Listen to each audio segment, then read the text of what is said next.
Bapak-bapak, ibu-ibu, kaum muslimin dan muslimat rahimakumullah. Alhamdulillah. Selanjutnya mari kita dengarkan mau'izah hasanah yang akan disampaikan oleh guru kita, yakni Al-Ustaz Syekh Abu Hanifah, pimpinan Al-Bahjah 2 daripada pengasuh Guru Abu Yahya. Dengan segala hormat, alaihi fal yatafaddal mashkur. Sallu ala Nabi Muhammad. Sallu ala Nabi Muhammad. Sallu ala Nabi Muhammad. Allah.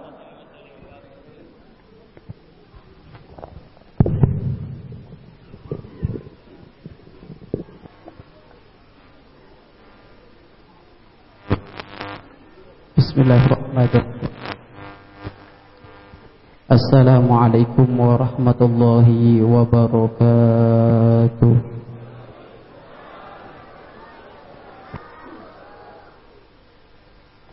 Alhamdulillah. Alhamdulillahilladzi asra bi'abdihi lailan minal masjidil haram ilal masjidil aqsa alladzi barakna haulah linuriyahu min ayatina innahu huwas samiul basir. Wa sallallahu wa sallama ala rasulil kalim habibi rabbil alamin Sayyidina wa maulana Muhammad sallallahu alaihi wasallam wa ala alihi wa ashabihi ajma'in.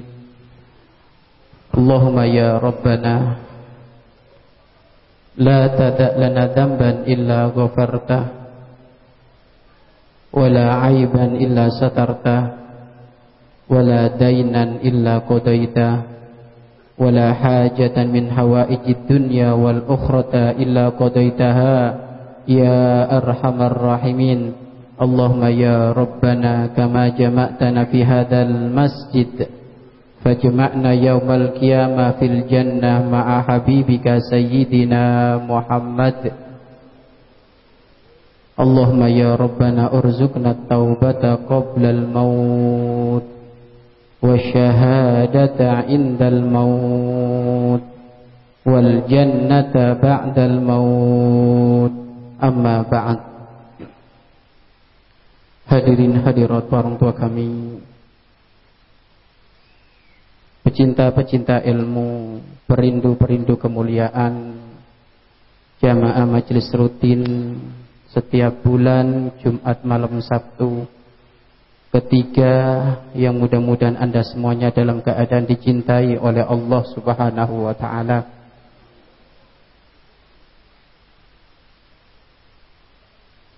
Kita sekarang berada di bulan Sya'ban, bulan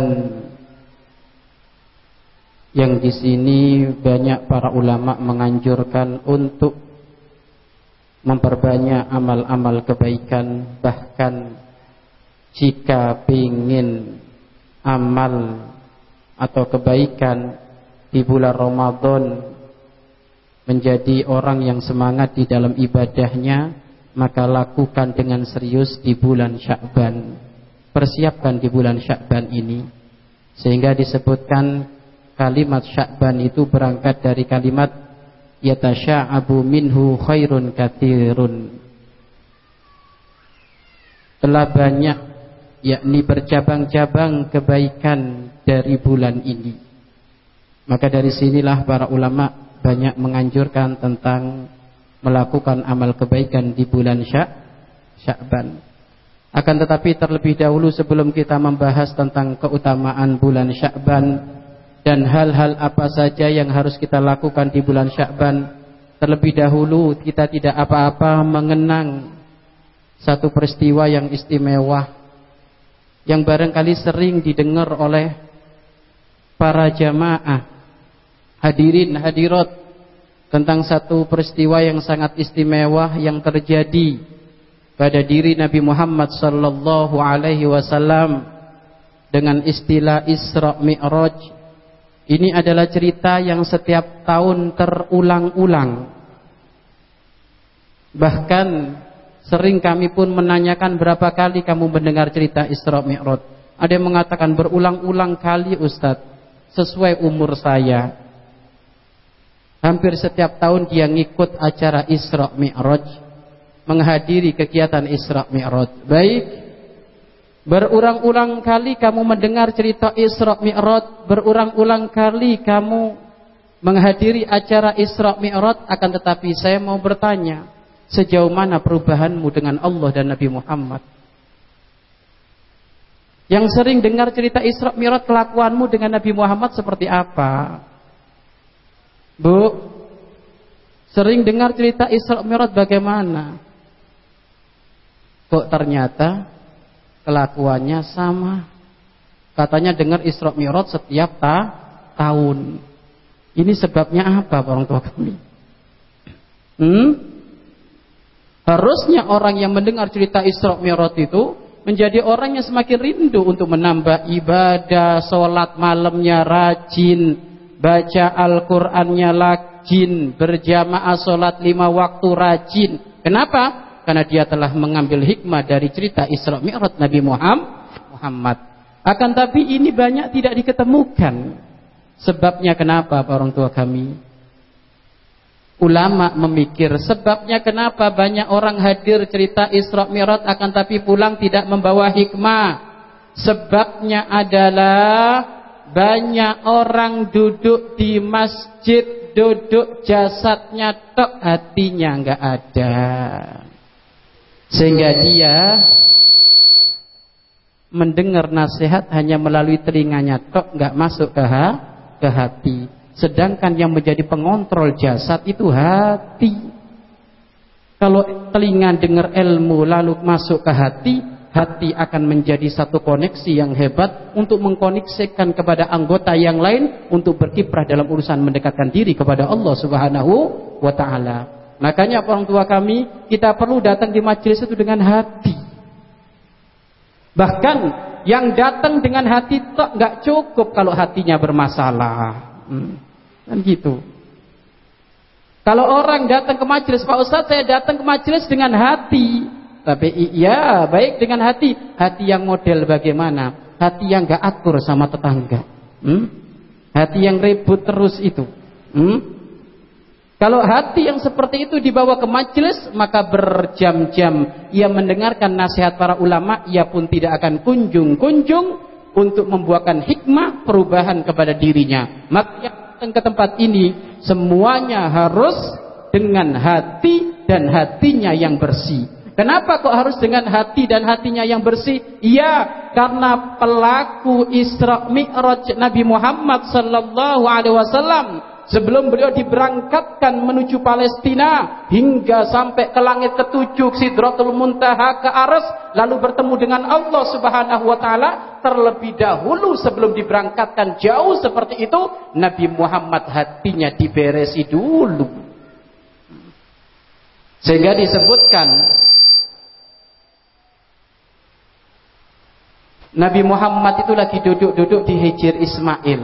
Hijr Ismail dalam riwayat duduk-duduk di Ka'bah, dekat Ka'bah. Dalam riwayat di rumahnya Ummu Hani.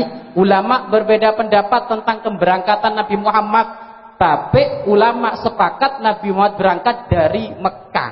Entah di mana tempatnya, tapi ulama sepakat dari Mekah. Apakah dari Hijr Ismail, apakah dari dekat Ka'bah, apakah dari rumah Ummu Hani, yang penting Nabi Muhammad berangkat dari Mekah. Dari Masjidil Haram. Ini orang tua kami. Duduk-duduk di Hijr Ismail. Anda tahu nggak Hijr Ismail apa, Bu? Tahu nggak Hijr Ismail, Bu? Belum tahu. Ngomong, kalau belum tahu ngomong nggak tahu. Jangan diem, orang diem itu bingung. Ya. Ditanya nggak jawab, diem saja. Ngomong tahu-tahu, enggak kan gitu orang tua kami. Bapak tahu Hijr Ismail? Sebagian ada yang tahu, sebagian enggak, iya kan? Ibu, bapak yang berdoa menghadap ke Hijr Ismail atau di belakangnya Hijr Ismail, doanya pasti dikabul oleh Allah Subhanahu wa taala. Rugi orang kalau nggak pernah melihat Hijr Ismail.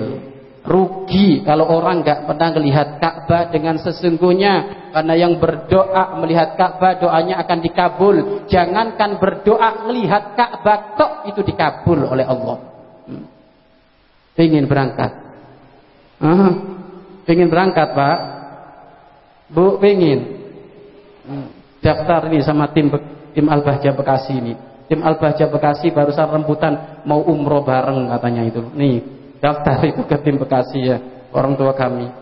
Mau berangkat Bu? Uangnya udah siap.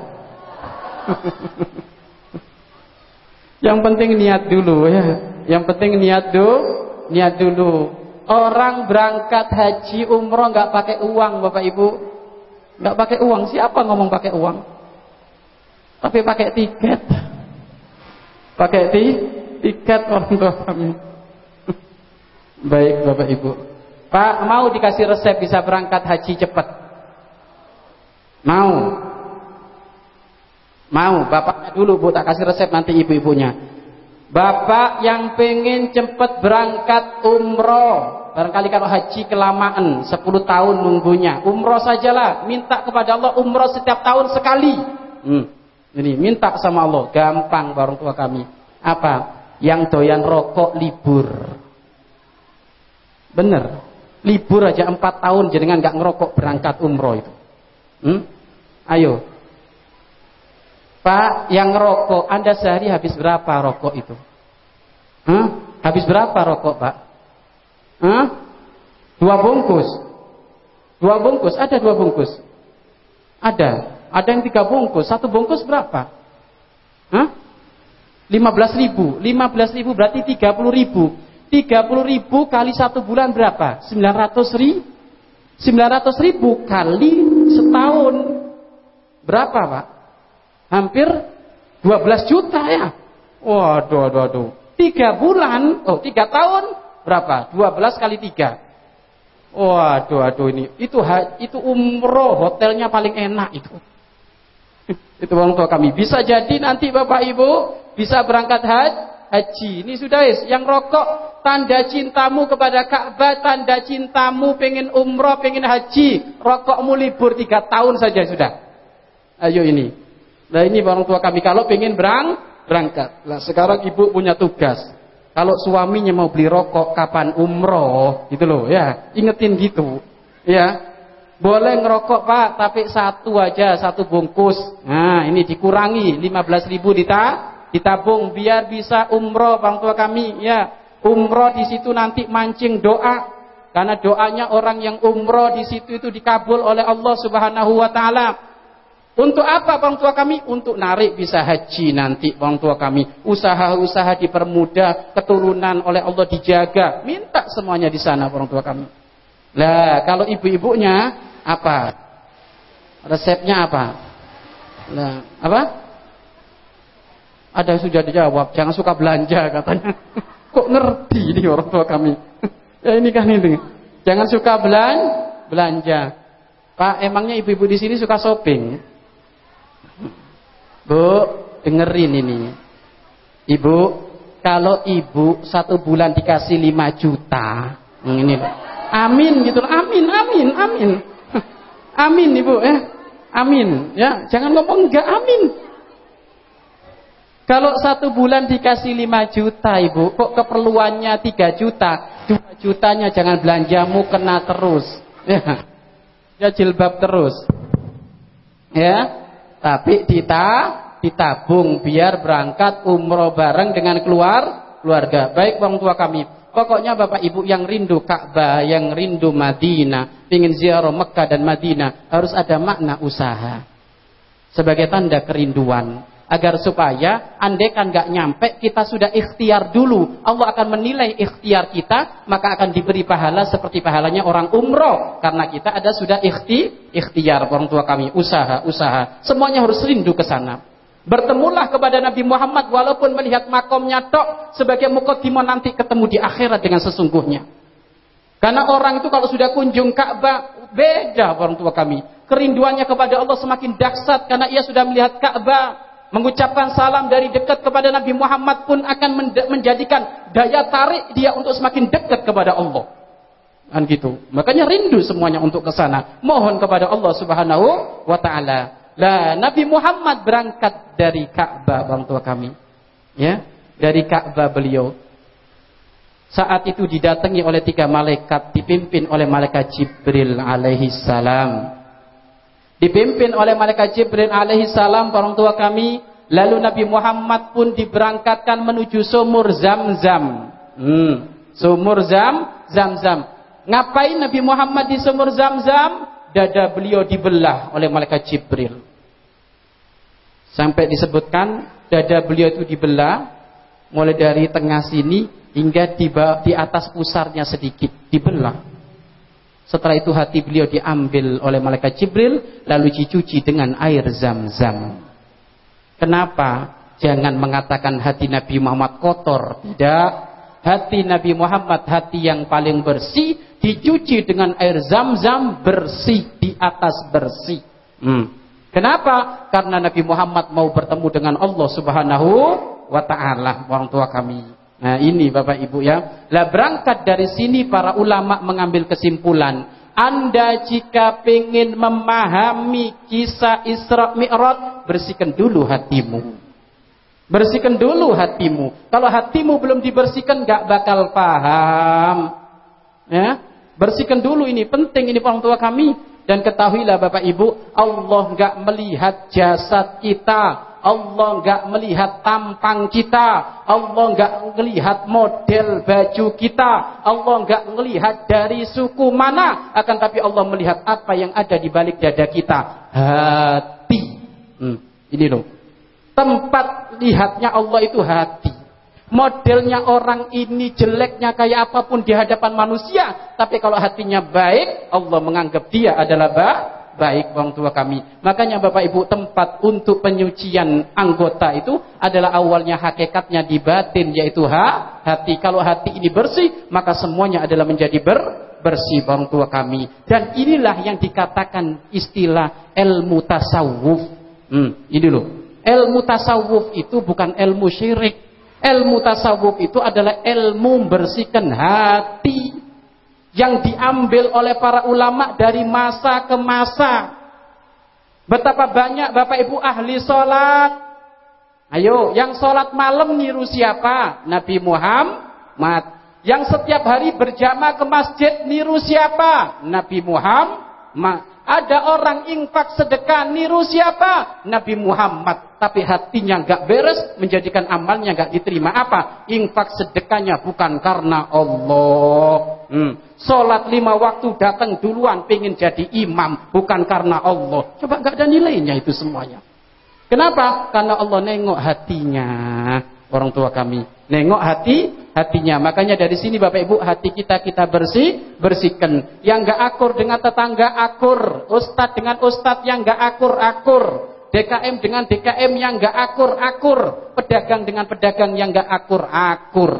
Kalau pengen paham Isra Mi'raj, makanya pulang dari sini atau saat ini Bapak Ibu, barangkali ada orang yang bermasalah dengan kita, katakan dalam hati Anda, aku memaafkan dia, aku ridho sama dia, aku legowo sama dia, biar paham Isra Mi'raj.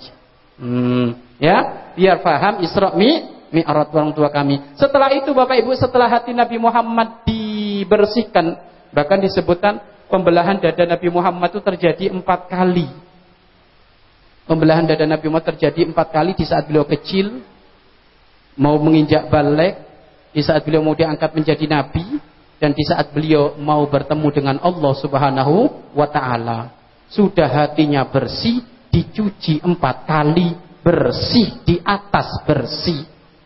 Makanya enggak ada dendam, enggak ada sombong, enggak ada dengki, enggak ada iri hati ya Nabi Muhammad. Hatinya sudah bersih orang tua kami. Loh, Nabi Muhammad setelah dibersihkan hatinya Bapak Ibu, Nabi Muhammad diberangkatkan Diabadikan di dalam Al-Quran, Subhanalladzi asra, maha suci Allah yang telah memberangkatkan bi'abdihi, hambanya, lailan, di malam hari, minal masjidil haram ilal masjidil aqsa, mulai dari masjidil haram hingga ke masjidil aqsa, Palestina.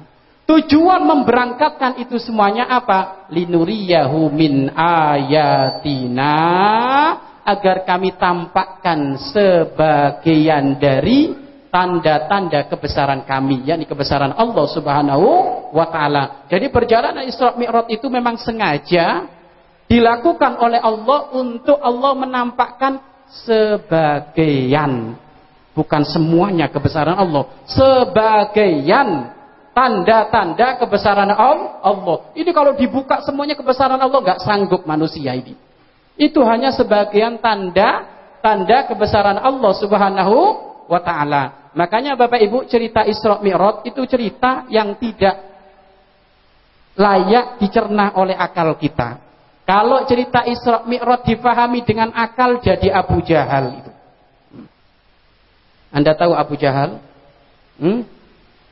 Yang memahami cerita Isra Mi'raj diangen-angen pakai akal akan jadi Abu Jahal. Tapi kalau mendengar cerita Isra Mi'raj diangen-angen pakai iman yang sambung kepada Allah, sambung kepada Nabi Muhammad, jadi Abu Bakar.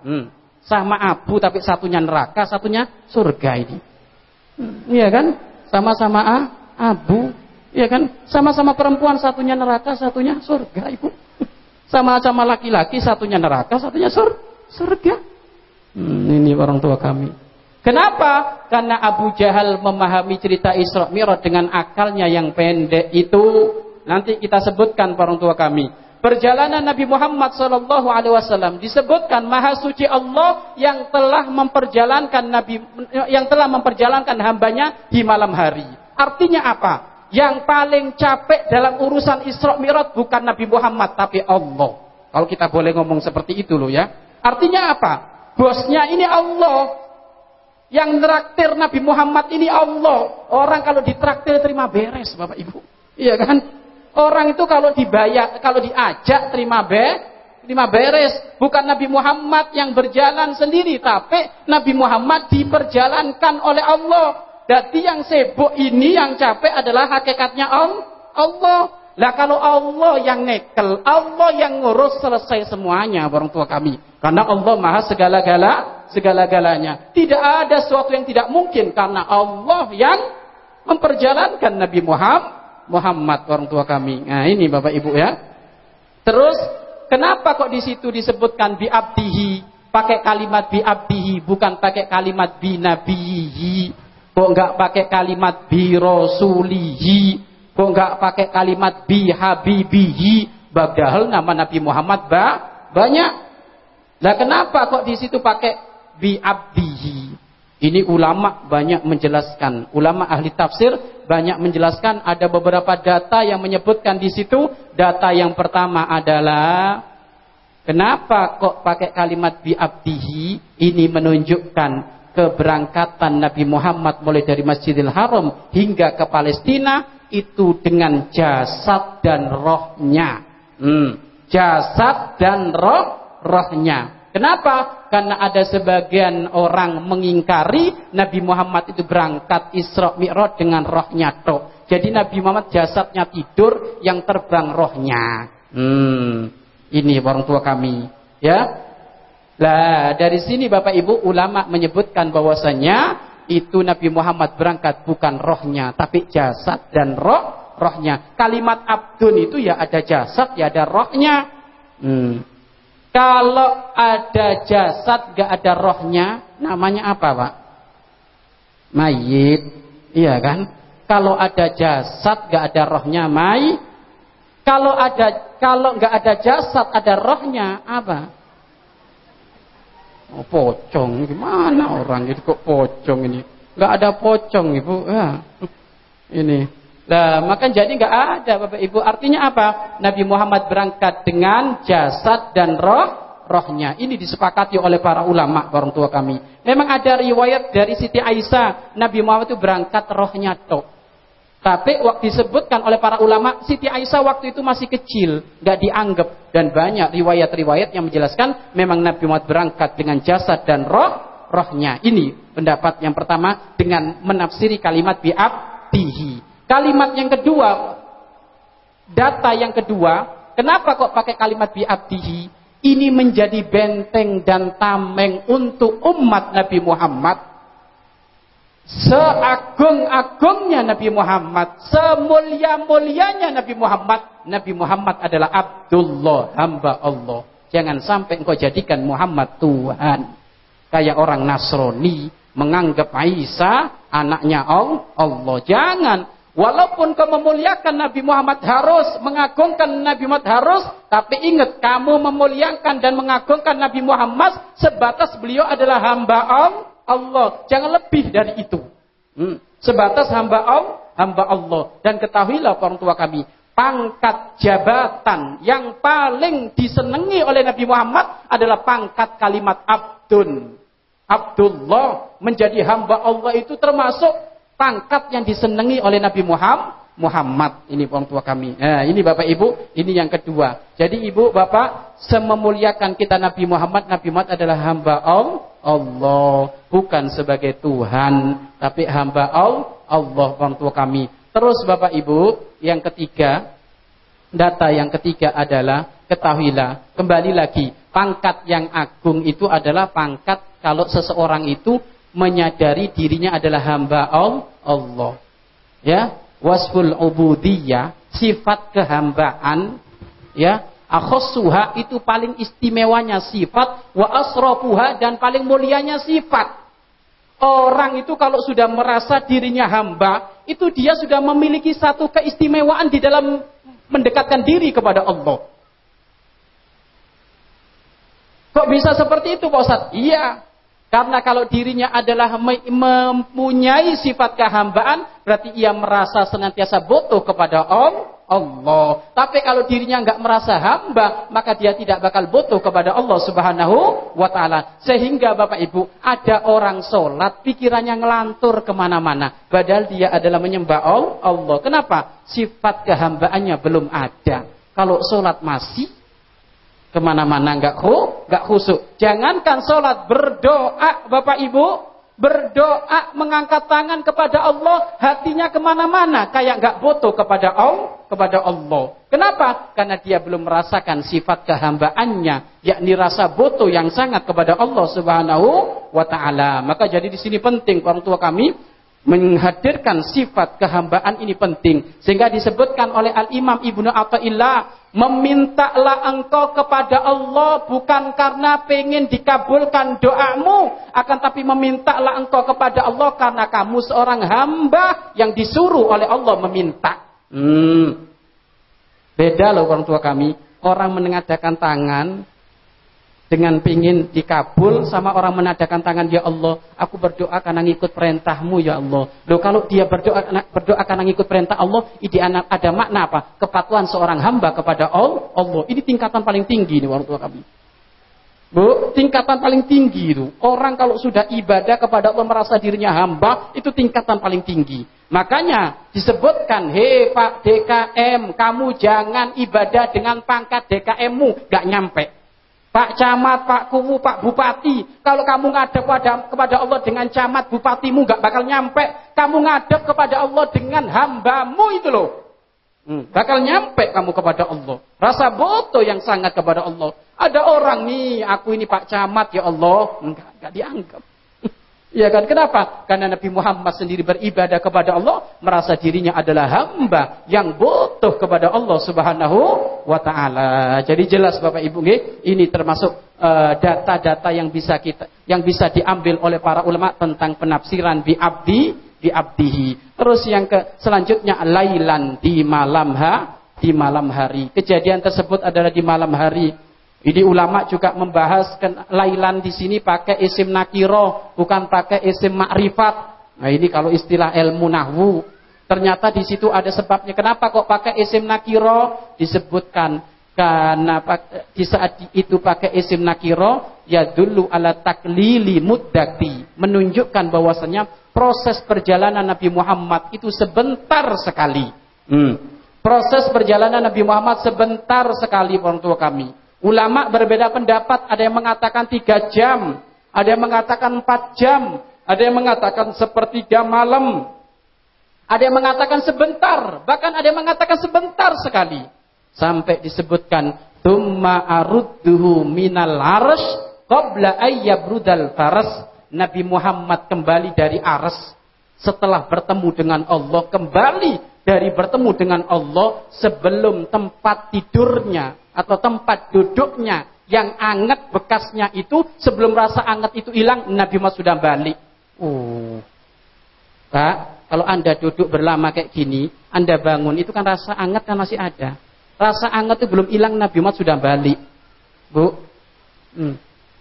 Ibu tidur-tiduran lama 1 jam, 2 jam gitu kan. Bangun malam coba, itu kan ada bekas rasa anget kan. Bekas rasa anget belum hilang, Nabi Muhammad sudah balik lagi. Kalau seperti itu cepat sekali, ya cepat. Makanya nggak nyambung pakai akal kita. Sedangkan setelah dihitung-hitung orang tua kami, Masjidil Haram Palestina kalau naik onta 40 hari 40 malam PP. Ayo tambah nggak nyambung itu. 40 hari 40 malam PP ini orang tua kami. Nabi Muhammad bekas tempat duduk beliau angetnya belum hilang, sudah balik, nggak nyambung. Makanya Bapak Ibu, pertama kali peristiwa Isra Mi'raj yang tahu siapa? Santri teladan beliau Abu Jahal itu. Abu Jahal itu orang istimewa itu. Tapi istimewa bebel. Masuk neraka jadinya. Kenapa dikatakan istimewa? Karena dia tidak mau terlewat Nabi Muhammad ngomong apa, dapat wahyu apa, beliau itu nggak mau terlewat. Makanya setelah kejadian Isra Mi'raj itu, pertama kali orang yang ditemukan oleh Rasulullah Abu Jahal. Pertama kali yang ditemukan oleh Rasulullah Abu Jahal. Abu Jahal ngomong, Muhammad, kamu tadi malam dapat wahyu apa? Loh, sudah kerasa itu Abu Jahal kalau Muhammad dapat wahyu itu. Nabi Muhammad gak pernah takut beliau, orang tua kami. Ya beliau menyampaikan, Abu Jahal, aku tadi malam dapat wahyu dari Allah, diberangkatkan mulai dari Masjidil Haram hingga ke Palestina. Kaget Abu Bakar. Melongo, kata bahasa Jawanya. Apa melongo itu? Takjub, kaget Bapak Ibu, tercengang. Kenapa orang tua kami kok tercengang? Hakikatnya Abu Jahal itu percaya Nabi Muhammad gak pernah ngomong dusta, ngomong bohong, itu percaya Abu Jahal. Yang mengagumi kejujuran Rasulullah diantaranya Abu Jahal, walaupun dia mengingkari. Makanya di saat Rasulullah ngomong tadi malam aku diberangkatkan mulai dari Masjidil Haram hingga ke Palestina, beliau kaget nengok gini tok, akhirnya dipikir, otaknya main rek. Oh ini ngaco Muhammad ini, ya ini main otak ini, ngaco. Muhammad, apa? Kamu kapan berangkat? Tadi malam. Pulang tadi malam. Oh ini Muhammad jatuh bener kamu ini. Ngomongmu ngelantur kamu ini. Nah ini orang tua kami. Dari dulu tak tunggu omonganmu yang model ini Muhammad. Yang ngelantur ini Muhammad. Kan gitu. Ngelantur gimana? Wong Nabi Muhammad merasa dirinya gak ngelantur. Dibilang ngelantur ya Nabi Muhammad gak merasa. Bener aku tadi malam diberangkatkan seperti itu. Oh ya udah, gak apa-apa. Awas Muhammad. Setelah ini kamu bakal ditinggal oleh umatmu. Ini orang tua kami. Awal mulanya Abu Jahal percaya, tapi sepinter dengan akalnya yang bebel mulai mikir, gak nyambung. Ini santri-santri teladan mahasiswa itu, sok mikir kejadian Isra Mi'raj, akhirnya stres. Nggak usah dipikirin itu, ngapain dipikirin itu?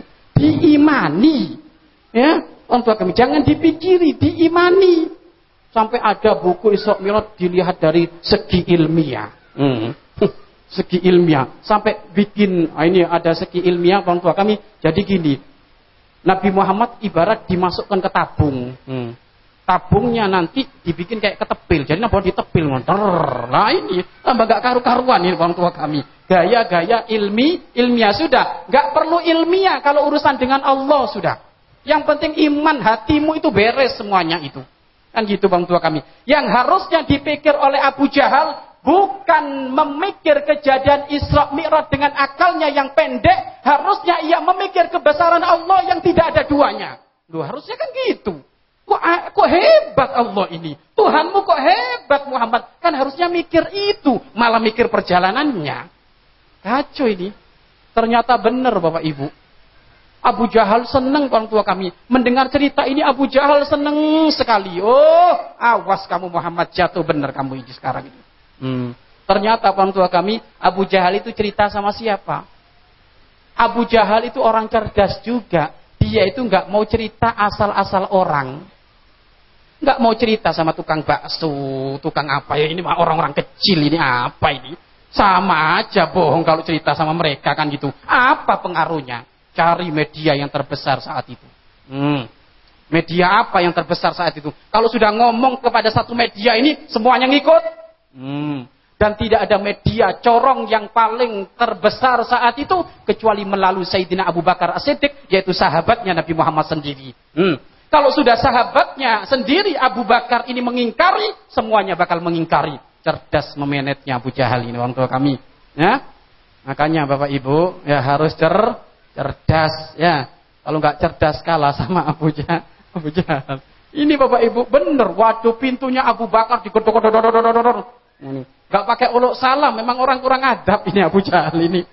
Langsung ketok pintu gitu. Kaget itu Abu Bakar langsung. Ada apa Abu Jahal? Nih, saya mau nanya nih. Saya pagi-pagi ke sini tentu ada sesuatu yang penting ini Abu Bakar. Saya mau nanya sama kamu ini. Mau nanya apa kamu? Tolong jawab ya. Jawab yang jujur, nggak boleh bohong. Insya Allah, kata Abu Bakar. Baik. Abu Bakar, kamu kan sering jualan keluar kota. Keluar masuk pintu Mekah kamu itu kan sering. Iya kan? Karena kamu seorang saudagar, pedagang. Saya mau nanya, kalau kamu berangkat mulai dari Masjidil Haram ke Palestina, bawa daganganmu, naik onta, nah itu kira-kira berapa hari? Seneng dak-dek itu Abu Jahal. Kena ini sini Abu Bakar ini kan gitu orang tua kami. Tiba-tiba Abu Bakar ngomong, ya 40 hari 40 malam. Betul. Sudah mulai terpengaruh ini Abu Bakar ini orang tua kami. Betul, kamu benar kan? Berapa hari Abu Bakar? Berapa hari? 40 hari 40 malam. Benar, bagus kamu ini. Cerdas kamu ini. Nih, sekarang saya mau nanya. Kalau ada orang ngomong berangkat mulai dari Masjidil Haram ke Palestina, berangkat malam, pulang malam, gimana Abu Bakar? Iya kan? Gimana Abu Bakar? Kan gitu. Kata Abu Bakar, emangnya ada? Enggak, gimana? Apakah benar? Mungkin kayak gitu? Ya tidak mungkin lah. Enggak mungkin. Oh, benar kan? Oh, ini kamu salut kamu. Satu akidah kamu sebenarnya sama saya. Kan gitu. Satu akidah. Ya, Abu Bakar sama Abu Jahal, kata Abu Jahalnya ini. Lah sekarang baik Abu Bakar enggak mungkin kan? Iya enggak mungkin. Baik sekarang nih. Saya barusan ketemu sahabatmu Muhammad. Dan dia ngomong tadi malam berangkat ke Palestina. Mulai dari Masjidil Haram. Berangkat tadi malam, pulang tadi malam. Gimana pendapatmu wahai Abu Bakar? Abu Bakar orang cerdas, ya kan? Ini Abu Jahal nggak ngomong kecuali menjadi pengadu domba. Beliau nggak mau. Hei Abu Jahal, siapapun boleh berkata macam-macam. Tapi kalau Muhammad orangnya istimewa. Kata Abu Bakar, gimana? Andaikan Muhammad ngomongnya lebih dari itu, aku pertama kali orang yang percaya. Aduh, pulang gelendem Abu Jahal. Aduh, dasar gurunya gila, santrinya sama. Ini orang tua kami. Seakidah sama gurunya. Pulang Bapak Ibu dengan penyesalan, dengan kekecewaan. Kenapa? Karena dia pengen punya harapan. Abu Bakar ngikut dia, tapi ternyata Abu Bakar nggak ngikut. Setelah itu Abu Jahal pulang, Abu Bakar ada keraguan, nyamper kepada Nabi Muhammad Sallallahu Alaihi Wasallam. Ya Rasulullah, apakah benar kamu tadi malam diberangkatkan mulai dari Masjidil Haram ke Palestina? Bukannya aku nggak percaya ya Rasulullah, tapi ini jatuh keluar dari mulutnya orang yang suka ngadu domba, Abu Jahal. Kira-kira gimana ya Rasulullah? Betul. Oh, betul. Baik ya Rasulullah, andaikan ada cerita yang lebih dari itu, aku pertama kali orang yang percaya ya Rasulullah. Makanya gelarnya adalah as-siddiq. Ini Bapak Ibu bedanya pemikir dengan orang langsung nerima iman. Kalau apa-apa masih nanya dalil, takut jadi Abu Jahal ini. Iya kan? Tapi kalau dikit langsung enak kayak Abu Bakar gitu, taslim gitu. Apa yang diomongkan Ustadz, naam, baik, iya, cepet jadi Abu Bakar itu orang tua kami. Bapak Ibu, Rasulullah pernah menyanjung Abu Bakar. Yang menjadikan Abu Bakar ahli surga lebih utama dari sahabat-sahabat yang lainnya, dan lebih aku cintai bukan karena Abu Bakar orang yang banyak sholat, bukan Abu Bakar orang yang paling baik, bukan, akan tapi yang menjadikan Abu Bakar aku utamakan atas segala-galanya, ada sesuatu yang istimewa di dalam hatinya Abu Bakar. Laki-laki hati, kata Nabi Muhammad, hatinya Abu Bakar ini hati yang istimewa.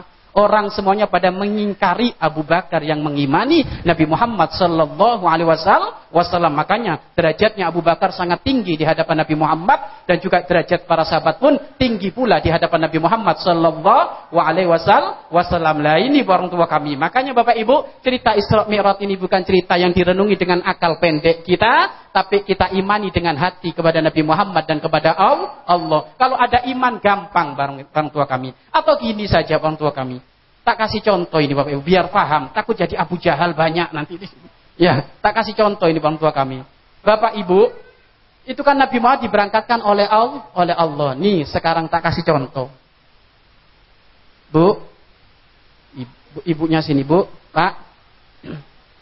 Kalau sini ke Cirebon berapa jam? 6. Naik apa itu? Naik kereta berapa? Naik Loragung. Wah iya, Loragung masuk jurang itu. Enggak, naik kereta berapa? 3 jam kan? 3 jam. Baik, naik kereta 3 jam. Kalau jalan kaki kapan? Jangan dihitung. Ini naik kereta saja. Baik, orang tua kami. Tahu enggak ceritanya semut Bekasi bisa ke Cirebon PP?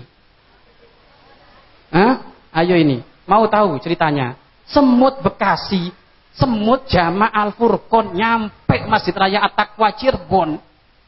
Turun di sana balik lagi ke sini orang tua kami. Pengen tahu ceritanya? Pengen tahu? Ya, tak kasih tahu ini. Nih, orang tua kami, ini Bapak Ibu, ini dengerin ini. Ada ibu haji sini, ingin berangkat ke Cirebon, nggak tahu ngambil kereta jam berapa, ya kan gitu. Kereta ke Cirebon jam berapa? Jam 6 pagi ada. Oh baik, ngambil jam 6 pagi sudah. Sini ke stasiun berapa menit? 2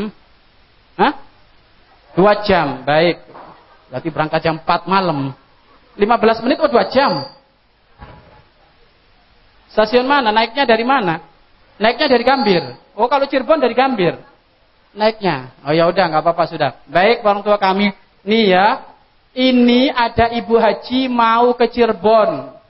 Naik kereta. Kereta Cirek. Ya, Cirebon Express, Cirek. Ya, jam 6 pagi orang tua kami. Baik. Karena perjalanan sini ke Gambir hampir 2 jam Bapak Ibu. Iya kan? Jam 6. Berarti dia harus standby 5:30 di Gambir. Kan gitu orang tua kami. Tak taunya dia Bapak Ibu bangun malamnya kesiangan. Harusnya bangun malam 3:30, dia bangun malam jam 4. Ada waktu saat itu 1 jam setengah. Buru-buru dia. Buru-buru orang tua kami. Buru-buru Bapak Ibu langsung dia itu pakai sepatu. Bu hajinya pakai sepatu. Dan kebetulan sepatunya lama nggak dibersihkan. Langsung pakai saja orang tua kami. Ya sepatu. Setelah pakai sepatu langsung. Ayo nak antar nak ke Gambir nak. Langsung berangkat orang tua kami. Sholat dulu di perjalanan sebentar langsung. Alhamdulillah nyampe Gambir 5:30 orang tua kami. Ya keretanya jam 6. Alhamdulillah 1/2 jam sebelum keberangkatan sudah nyampe Gambir. Akhirnya masuk kereta. Alhamdulillah tenang orang tua kami. Masuk kereta tenang. Nyampe Cirebon kan 3 jam. 7, 8, 9. Nyampe Cirebon jam 9 siang. Nah, nyampe Cirebon jam 9 siang orang tua kami. Dia pengen tahu Masjid Raya Kota. Masjid Raya At-Taqwa Kota, sekalian mau sholat duha.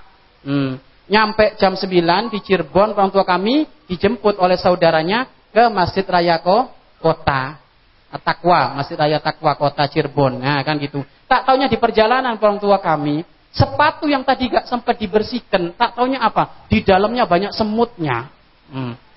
Jadi waktu perjalanan ke At-Taqwa itu sudah mulai gigit, nyet gitu. Ini apa ini? Kayaknya banyak semutnya. Sudah nanti aja lah di Masjid Raya At-Taqwa. Turun di Masjid Raya At-Taqwa, dikeluarkan sepatu, diduduk-dudukkan gini. Ya Allah, banyak semutnya orang tua kami. Keluar Bapak Ibu. Semutnya keluar. Tak taunya dia keluar tuh kemana? Nyamper ke Pak Haji Bekasi yang sudah di Cirebon. Sandalnya sudah nyampe At-Taqwa. Iya kan? Mencelok ke sandalnya Pak Haji orang Bekasi. Orang sini juga. Ini orang tua kami. Gantian ke sandalnya Pak Haji orang sini, orang tua kami. Tak taunya apa? Pak Haji mau pulang ngambil kereta jam 10. 10 Ibu, 10, 11, 12, jam 1. Jam 1 nyampe Gambir. Perjalanan sini nyampe jam 2 Ibu. Ajib. Ini semut PP berangkat jam 6 ke Cirebon, iya kan? Balik lagi ke sini jam 2. Nyampe ke sini Bapak Ibu, dia komunikasi dengan teman-teman semut yang lain. Ana barusan nyampe Cirebon PP. Kata teman-temannya, kamu ngomongnya ngelantur. Wong jalanmu modelnya kayak gitu. Terus gimana? Karena semut mikir dengan akalnya, badal dia numpang. Ayo, semut Anda percaya. Gimana dengan Nabi Muhammad yang dicintai oleh Allah? Gimana dengan Nabi Muhammad yang dicintai oleh Allah Subhanahu wa Ta'ala? Yang Allah telah menganggap Nabi Muhammad sebagai kekasihnya. Apapun yang diminta oleh Nabi Muhammad akan dikabul. Makanya tidak ada sesuatu yang mustahil bagi Allah. Karena Allah maha dahsyat, maha segala-galanya. Semut aja Anda percaya, gimana dengan Nabi Muhammad nggak percaya? Ini orang tua kami. Dari sinilah Bapak Ibu. Makanya harus kita ngimani Isra Mi'raj ini dengan hati yang sambung kepada Allah. Dan sambung kepada Nabi Muhammad Sallallahu Alaihi Wasallam, orang tua kami. Minal Masjidil Haram ilal Masjidil Aqsa.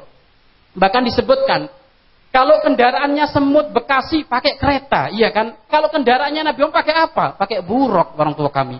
Ya, pakai buruk. Disebutkan buruk itu Bapak Ibu satu binatang hampir kayak kuda, orang tua kami, tapi lebih kecil daripada kuda, lebih gede daripada keledai. Warnanya putih cerah, menyejukkan bagi siapapun yang memandang. Dan buruk ini langkahnya orang tua kami, sejauh mata kita memandang, itulah langkahnya buruk. Kendaraan paling cepat ini orang tua kami.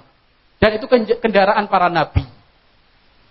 Tapi ingat Bapak Ibu, buruknya Nabi Muhammad gak kayak buruk di zaman sekarang, paham? Ya, Bu, buruknya Nabi Muhammad gak kayak buruk di zaman sekarang. Kalau zaman sekarang itu bukan buruknya Nabi Muhammad itu, ya. Masa sekarang Bapak Ibu anak kalau hitanan ya disunat itu kan pasti naik itu kan. Buruk Nabi. Ngaco ini orang tua kami. Itu bukan buruk Nabi. Gimana ada buruk Nabi, ada tarlingan, ada perempuan joget-joget, itu ngaco, itu menghina Nabi Muhammad itu. Itu menghina Nabi Muhammad. Itu bukan buruk Nabi Muhammad. Kapal-kapalan gitu aja orang tua kami. Gimana kok buruk Nabi Muhammad? Ketahuilah Bapak Ibu, buruk sekarang itu bukan buruk, itu bukan buruk orang tua kami. Yang dikatakan buruk itu ternyata setelah ditengok Bapak Ibu, itu digambar oleh orang Yahudi. Makanya kepalanya perempuan, iya kan? Kepalanya perempuan, badannya adalah kuda, kan gitu. Ini menunjukkan apa? Muhammad itu kan istrinya banyak, syahwatnya gede. Kurang ajar enggak? Itu orang Yahudi yang bikin. Makanya jangan ngikut-ngikut, Pak. Jangan ngikut-ngikut, Ibu. Kalau ada hitan mending nanggep marhabanan daripada buruk, ya kan? Kan gitu. Itu bukan buruk Nabi Muhammad itu. Dan ketahuilah orang tua kami, orang Yahudi gambar itu karena pengen ngejek Nabi Muhammad, pengen ngejek buruknya Nabi Muhammad. Yang ngejek buruknya Nabi Muhammad, hakikatnya ngejek Nabi Muhammad. Yang ngejek Nabi Muhammad gak ada iman. Oh ngejek Nabi Muhammad, di mana ada iman orang tua kami. Baik Bapak Ibu, itu perjalanan Nabi Muhammad. Minal Masjidil Haram ilal Masjidil Aqsa. Mulai dari Masjidil Haram hingga ke Masjidil Aqsa. Kenapa mulai dari Masjidil Haram? Kok enggak mulai dari masjid yang lainnya? Masjid sini kan belum jadi ya. Iya, kenapa kok gak mulai dari masjid yang lainnya orang tua kami? Ini Masjidil Haram itu tempat ibadah untuk umat Islam yang pertama kali dibangun adalah Masjidil Haram, Mekah. Allah ingin menunjukkan kemuliaan masjid. Masjid yang perlu dimuliakan nih, Masjidil Haram. Yang kedua, Masjidil Aqsa. Bangunan kedua tempat ibadah umat Islam yang dibangun adalah Masjidil Aqsa. Kenapa dinamakan Masjidil Aqsa? Libuk dihi karena jauh ujung. Dinamakan Masjidil Aqsa. Alladzi barakna haulahu, dan Masjidil Aqsa sekelilingnya diberkahi oleh Allah. Masjidil Aqsa itu orang tua kami, airnya melimpah ruah. Tumbuh-tumbuhan yang ditanam di sana pasti subur. Kenapa? Karena Allah memberkahi tempat tersebut. Makanya berkah di sini ada dua makna. Berkah secara zahir dan berkah secara batin. Berkah secara zahir apa? Air melimpah ruah, tanahnya subur. Air gak pernah kekurangan. Tidak seperti negara-negara Arab yang lainnya. Pokoknya Palestina ini istimewa orang tua kami. Di sekeliling Palestina